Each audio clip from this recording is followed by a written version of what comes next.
Dito po tayo sa Bakawan, no? Pasyalan dito. Ano yung pangalan dito? Ay, pasok tayo dito, mga idol. Ayan pa. Yun, no?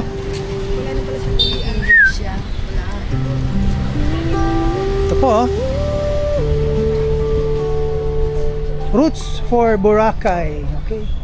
Sa lugutan, Bakawan. tahimik ang daan, bakawan at hangin, yakap ng kalikasan. Sa Ay, daan po muna. Hangin dito. payapang galaw, Ito po. dito ang pahinga Yan. ng puso't isipan. Grabe, lakas ng hangin dito sa Bakawan, no?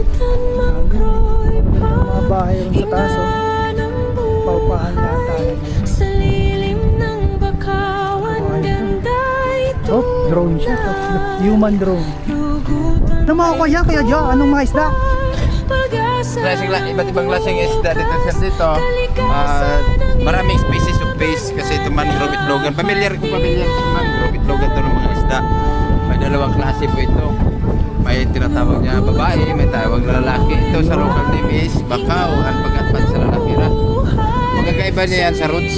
Okay. Going down yung babae, going up yun ang lalaki. Ah, okay. Sa babae naman ng mangrove, diyan nagpaparami yung mga mud crabs.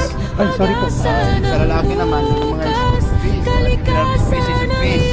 Pero dalawang species lang ang mangrove dito. Okay. May isa tayong taga-yuman drone. Gusto nyo magpa-yuman drone? Pa-yuman drone kayo. Ito yung nasa likod natin. Yon, muna. Yun ang muna kusot di Boracay. Yun, yun. May plano kay Limam na magpahiwan dito. Boracay. Stay, mga 1 year na babang stay nyo. Yung daw. Yan, mag-abil kayo dyan, 100 to 80, 100,000 above yan ang Dito. busy yung vlogger natin. O, tingin dito, harap. Oh, harap, tingin sa harap.